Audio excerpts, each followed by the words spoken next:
ସୁବିଧା ହେଲା ଭଳିଆ ସେଇ ଜାଗାରେ ରଖି ପାଣି ଯେମିତି ସୁବିଧାରେ ସମସ୍ତେ ଜଳ ହିଁ ଜୀବନ ସମସ୍ତଙ୍କ ସୁବିଧାର ସହିତ ପାଇବେ ତା ସହିତ ମେଗା ପ୍ରୋଜେକ୍ଟ ଯେବେ ହେବ ଏଇ ପାଇପ୍ ଲାଇନ୍ରେ ଆଉ ସେଇ ମେଗା ଯେଉଁ ଘର ଘରକୁ ଯେମିତି ପାଣି ପାଇବା କଥା ସେଇ ଲାଇନ୍ ମଧ୍ୟ ଘର ଘରକୁ ପଡ଼ିବ। କିନ୍ତୁ ଏଇଟା 20-25ଟା ଟ୍ରାନ୍ସପୋର୍ଟ ଯେମିତି ସୁବିଧା ସମସ୍ତେ ହେବ ଯାହା ଥିଲା ପୁରୁଣା ରିପେୟାର ହେବ ଆଉ ଯେଉଁ ଦରକାର ମନର ଆପଣମାନେ ନିଷ୍ପତ୍ତି ନେବେ ନା ଏଇଠି ଆଉ 2-4ଟା ଗାଁରେ ଦରକାର ହେଲେ ସେ ମଧ୍ୟ ଆମର ଅଛନ୍ତି କଣ୍ଟ୍ରାକ୍ଟର ସାର୍ଙ୍କ ଜାଗାରେ ଯାହା ପ୍ରୋବ୍ଲେମ୍ ଅଛି ସାର୍ଙ୍କୁ ଆମକୁ କହିପାରିବେ ସୁବିଧାରେ କରି ଜଳ ଯେମିତି ସମସ୍ତେ ପାଇପାରିବେ ତାହାର ଆଜି ରହି ବୈଠକ ସମସ୍ତଙ୍କ ସହଯୋଗ ଦରକାର। ଗ୍ରାମବାସୀ ଚାହିଁଲେ ତାକୁ ସୁବିଧାର ସହିତ এই କାମ ଆଗକୁ ବଢ଼ିବାର ଆଶା ଅଛି। ତେଣୁକରି ସମସ୍ତଙ୍କୁ ମୋ ତରଫରୁ ଅନୁରୋଧ ସମସ୍ତେ ତାକୁ ଯେଉଁ ଜାଗାରେ ରଖିଲେ କୌଣସି ଅସୁବିଧା ହେବନି ସମସ୍ତର ସୁବିଧା ଅସୁବିଧା ଲାଗିଛି ପାଣି ସମସ୍ତେ ଯେମିତି ଚାଲୁ ରହିବ ଆଉ କିଏ ଚାଲୁ ରହିବ ତାର ଚାଲୁ ରହିବା ପାଇଁ ଯେଉଁ ନାଁ ଆମକୁ ଲେଖିଦେବେ ଗ୍ରାମବାସୀ ସେଇଟା ସରପଞ୍ଚ ଜରିଆରେ ତାକୁ ମଧ୍ୟ ଆପଣ ନିଷ୍ପତ୍ତି କରିତେ ସେ ଲୋକ ଆମେ ଚାବି ଦେଇ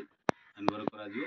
ତାପରେ ଯାହା ମେଗା ପ୍ରୋଜେକ୍ଟ ହେଲା ପରେ ଘର ଘରୁ ପାଣି ଦିଆର ଯେଉଁ କାର୍ଯ୍ୟକ୍ରମ ଅଛି ତାକୁ ଆମେ ଚାଲୁ ରଖିବା। ତେଣୁକରି ଆଜିର ବୈଠକରେ ସମସ୍ତେ ଆମକୁ ସମୟ ଦେଇ ମୂଲ୍ୟବାନ ସମୟ ଦେଇଥିବାରୁ ମୁଁ ସମସ୍ତଙ୍କୁ ପୁଣି ନମସ୍କାର କରି ମୋ ବକ୍ତବ୍ୟ ଶେଷ କରୁଛି।